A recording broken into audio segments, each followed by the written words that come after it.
నమస్తే, this is Shaurya. Peddi movie collections ఎలా ఉన్నాయి అసలు? అంటే పెట్టిన బడ్జెట్ ఏదైతే ఉందో ఈ బడ్జెట్ వచ్చేస్తుందా? ఎక్స్‌పెక్టేషన్స్ కి మించిన బడ్జెట్ వస్తుందా? Because pan India level movie కాబట్టి దీనికి కొన్ని ఎక్స్‌పెక్టేషన్స్ ఉంటాయి. సో అసలు కలెక్షన్స్ ఎలా ఉన్నాయి ఫస్ట్ డే అనేది ఒకసారి చూసేద్దాం. మనతో పాటు సీనియర్ జర్నలిస్ట్ దాము బాలాజీ గారు ఉన్నారు. సార్ నమస్తే సార్. నమస్తే. కలెక్షన్స్ ఎలా ఉన్నాయి సార్ పెద్దివి? సో అంటే యాక్చువల్‌గా మనం చాలా ఎక్స్‌పెక్ట్ చేస్తాం ఫస్ట్ డే అనంగానే. మామూలుగా పెద్దికి బడ్జెట్ అయితే పాన్ ఇండియా సినిమాల బడ్జెట్ అంత లేదు.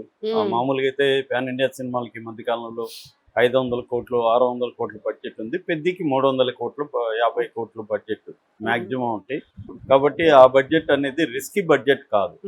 సో అది plus point first of all. Second ఏంటంటే దీనికి ఆల్రెడీ బజ్ క్రియేట్ అయింది. ముఖ్యంగా ట్రేడ్ ఎగ్జైట్ అయింది, ట్రేడ్ మార్కెట్ ఎగ్జైట్ అయింది కాబట్టి ఆల్రెడీ ఇది ప్రీ రిలీజ్ బిజినెస్ మంచిగా అయింది. 220 కోట్లు థియేట్రికల్ బిజినెస్ అయింది. అది కాకుండా నెట్ఫ్లిక్స్ ఇంకా మనకి అదేంటి శాటిలైట్ ఇంకా రకరకాల రైట్స్ ఉన్నాయి కాబట్టి ప్రొడ్యూసర్ ఆల్రెడీ సేఫ్. రెండవది ఏంటంటే కొన్న వాళ్ళు కూడా సేఫ్, ఎందుకంటే ఓపెనింగ్స్ బాగున్నాయి.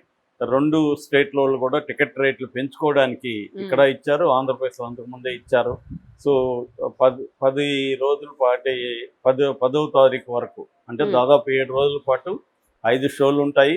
టికెట్ రేట్లు సింగిల్ స్క్రీన్కి 100 రూపాయలు పెంచారు, మల్టీప్లెక్స్కి 125 పెంచారు. కాబట్టి అట్లాగే ప్రీమియర్ షోలకు కూడా 600 టికెట్ ఉంది. రెండోది దీంట్లో ఈ మధ్యకాలంలో ఓవర్సీస్కి ప్రభాస్ రికార్డుని ఇది సమం చేసింది. ఇప్పటి వరకు 42 కోట్లు సాహో మీద ఓవర్సీస్ రైట్స్ అమ్మిన చరిత్ర ఉంది. దాన్ని ఇప్పుడు ఇది బ్రేక్ చేసింది. బొంబలే పిక్చర్స్ వాళ్ళు ఓవర్సీస్ తీసుకున్నారు, వాళ్ళు 42 కోట్ల వరకు దీనికి పే చేస్తారని చెప్తున్నారు. ఆ రకంగా కూడా పెద్దికి రిలీజ్కి ముందే అందరూ సేఫ్ అని చెప్పచ్చు. ఆ రకమైన సేఫ్ ప్రాజెక్ట్గా ఇది నిలిచింది.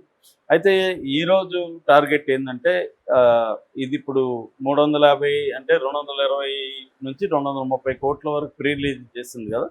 500 కోట్ల గ్రాస్ టార్గెట్గా రిలీజ్ అయింది. 500 కోట్లు రావాలి ఈ సినిమాకి గ్రాస్. సో 500 కోట్లు వస్తాయా రాదనేది ఈరోజు కలెక్షన్లు బట్టి డిసైడ్ అవుతుంది. ఇప్పటి వరకు మనకు అందుతున్న సమాచారం ఏంటంటే ఇది 3444 షోలు వరల్డ్ వైడ్గా రిలీజ్ అయింది. అన్ని షోలు పడ్డాయి. సో ఇప్పటి వరకు అందుతున్న అంటే ఇది ఇంకా డైనమిక్ గా ఉంది, ఇంకా రిపోర్ట్లు రావాలి. ఇప్పటి వరకు అందుతున్నది ఏంటంటే మనకి ఈస్ట్ గోదావరిలో 12.5 కోట్లు వచ్చిందని, నెల్లూరులో 6.2 కోట్లు వచ్చిందని, ఓవరాల్ గా ప్రీమియర్ షోలకి మాత్రమే 13 కోట్ల చిల్లర వచ్చింది. ఇది మంచి రికార్డే, ఎందుకంటే పుష్ప లాంటి సినిమాలకు కూడా 8 to 9 కోట్స్ కంటే ఎక్కువ రాలేదు, దీనికి 13 కోట్లు దాటింది.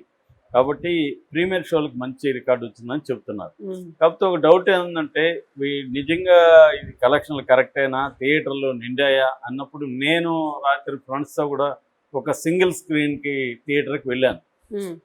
థియేటర్ ఇలా చూస్తే మేము అంటే టాప్లో కూర్చోన్నాం, మేము పైన బాల్కనీలో మొత్తం ఖాళీ ఉన్నాయి, కింద అంతా ఖాళీ ఉంది. ఫ్యాన్స్ కూడా ఎక్కువ రాలేదు, అరుపులు కేకలు. మా వెనక ఒక రో ఉంది, చివరి 2వ రో, మేము వెనక రో వాళ్ళు అరుస్తున్నారు గట్టి గట్టిగా, అక్కడెక్కడ అరుస్తున్నారు తప్ప మామూలుగా ఫ్యాన్స్ వాతావరణం ఉంటుంది కదా అది లేదు.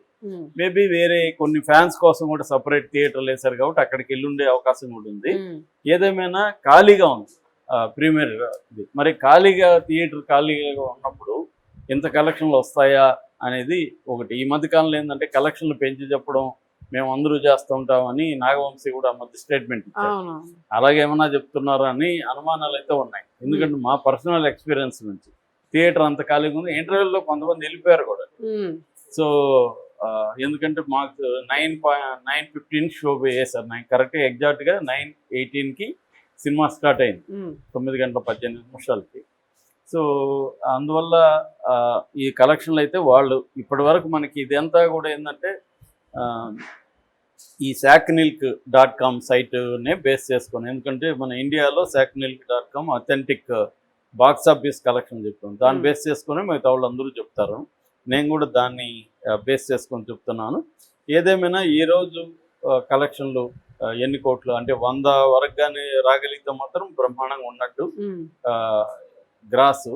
సో నెట్ ఎంత వస్తుంది అనేది చూడాలన్నమాట, ఎందుకంటే 500 కోట్ల గ్రాస్ అనేది రావాలి.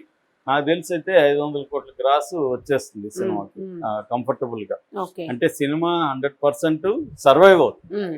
సర్వైవ్ అవడం ఇంపార్టెంట్. అవును. దాంతో ఆల్రెడీ ప్రొడ్యూసర్ సేపు, కొన్నోళ్ళు సేపు అంటే సినిమా హిట్ లెక్క. అవును.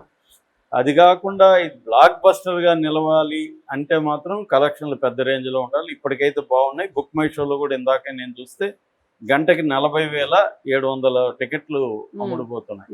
రన్నింగ్ లో ఉంది. ఓకే. సో పైగా దీనికి ఏమి పోటీ సినిమాలు కూడా ఇప్పుడు ఏమి లేవు. హాలీవుడ్ కానీ ఇక హిందీ కానీ ఏవి కూడా పోటీ లేవు. కాకపోతే హిందీలో స్లోగా ఉందని చెప్తున్నారు. ఓకే. స్లోగా వెళ్తుంది, హిందీలో ఎక్కలేదు సినిమా అనేది చెప్తున్నారు. ఎందుకంటే ఇది నేటివ్ తీసుకున్నారు సబ్జెక్ట్.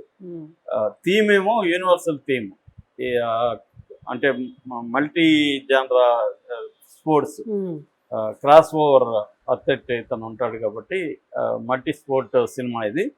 అది కనెక్ట్ అవుతుంది కానీ లోకల్ ఇష్యూ లాగా తీసుకున్నారు. విలేజ్ రెండు కలిపారు ఇక్కడ. ఓన్లీ స్పోర్ట్స్ ని కలపల, ఆ స్పోర్ట్స్ మాత్రమే ఫోకస్ చేయలే. ఫైనల్ గా ఎలాగ వెళ్ళిపోయిందంటే విలేజ్ కి రైల్వే స్టేషన్ తేవడమే అతని పని. అతను స్పోర్ట్స్ మ్యాన్ కాబట్టి ఆ యాంగిల్లో వెళ్ళి తెచ్చాడు. స్పోర్ట్స్ మ్యాన్ కాకపోతే ఇంకొక యాంగిల్లో తెచ్చేవాడు. అంత తప్ప ఫోకస్ స్పోర్ట్స్ మీద నుంచి రైల్వే స్టేషన్ మీద షిఫ్ట్ అయిపోయింది కథలో. కాబట్టి అక్కడ కూడా ప్రాబ్లం ఉంది, అంటే కనెక్ట్ అయ్యే దగ్గర సెపరేట్ వాటిని మెర్జ్ చేశారు. సో అక్కడ కూడా ఫోకస్ పోయింది. అంటే చాలా సార్లు మనకి అనేక విషయాలు చెప్పేద్దాం ఒకే సినిమాలో అనిపిస్తుంది. అది ఆ ప్రెజర్ ని తట్టుకోవడం ఆడియన్స్ అర్థం కాదు. చాలా చోట్ల కన్ఫ్యూజన్. అరే ఫర్ ఎగ్జాంపుల్ ఈ అమ్మాయిని తను బలంతో ముద్దు పెట్టుకుంటాడు ఒక సీన్ లో, చీకట్లో. తర్వాత తెలియదు, తర్వాత విలన్తో గొడవ అవుతుంది. అవన్నీ నాకు సడన్ గా వచ్చి పెద్ద నువ్వు రా ఇక్కడికి అని లాగు. ఇది ఇప్పుడు పెద్ద అసలు పెద్ద ఈ అమ్మాయికి తెలియదు కదా, సడన్ గా వచ్చి పెద్ద అంటుంది. మేమందరూ షాక్ అయినా, మొఖాలు చూసుకున్నాం. మేమన్నా మిస్ అయినామా, సీన్ ఏమైనా మిస్ అయినామా ఏంటది, ఏం మిస్ కాలేదు.